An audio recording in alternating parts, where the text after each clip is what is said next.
our condolences to Jonathan Petrie's family, his mom, and everybody else that surrounded him. He was a terrific kid that inspired everybody, and I think courage like that lives on, and I think we were lucky enough to be part of his life for a little bit, and so yeah, sympathies to everybody that knew him and that surrounded him. As for tonight, Coach, a game played with heavy hearts, but at the same time, the job is the job. Your lineup here tonight? Andy's in nets. We got the same D as last game, same forwards. Yeah, Pajot was just maintenance. So besides that, I don't think anybody else was missing. No chance Carlson showed up? Sorry? No. No. Tomorrow either?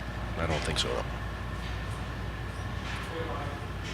no. As far as the Penguins are concerned, a game that obviously they need for points. What do you expect here this evening? Well, I expect their very best. They're home. They're a hungry team. They're a driven team. They're Stanley Cup champions, and they definitely want to, I'm sure, come out and give their last push to get whatever they can to get the best position in the standings. So we're expecting them to come out as good as they are, and so if we're not at our very, very best, we're not going to have a chance. So we want to make sure that we're very focused tonight, and like we've been lately. Some young guys are going to get their money's worth with the Crosbys and the Malkins and the Kessels and those guys coming at them. It's a team with a lot of speed and a lot of confidence and a lot of experience. So it'll be quite a challenge for our young guys, but it'll be good to finish the year with those tough challenges, Pittsburgh and Boston tomorrow. Is there one area where you'll sort of emphasize as far as well, they got a lot of speed. They got a lot of speed.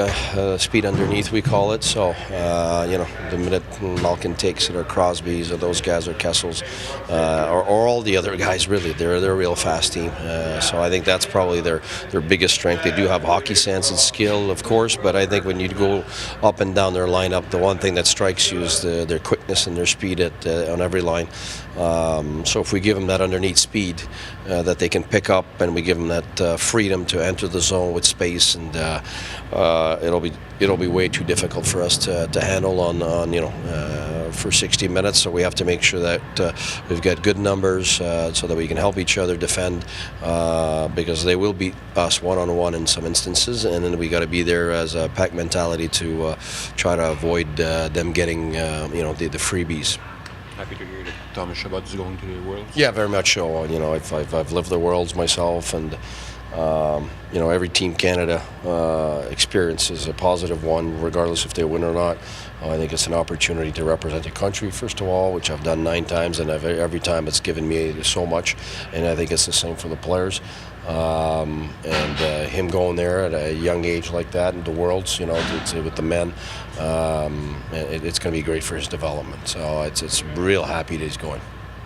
Do you do a bit of lobbying for that? No. I think Team Canada does their work, and they know who's worth it, and they know who they want out there. And definitely Chabot is one of those guys that represents the new hockey, basically. It's the puck-moving, mobile defenseman, and on a big ice surface too, and I think he's a perfect profile for that, and he's had a real great progression with us this year, and that'll just be another good push for him to finish the year. More hockey. It's a good month, to go there, really, and that's good for him. Having lived it yourself, how will this benefit this young man? Well, the first thing is you're surrounded by great players. You measure yourself against the other country's top players, and what it does is, first of all, you have some pressure because it's Canada. You want to win. That's always good. 2 is you're going to measure yourself against men. 3, you extend your season, which gives you the possibility to grow physically too. Like the NHL NHL is a grind. It really is. And when you're not used to the grind, you wear yourself out during the season. And I think the fact that we don't have playoffs right now, him extending his season gives him at least a part of that push that playoff teams are going to get. And that's good because he will get his body used to playing long against men, and that's very important.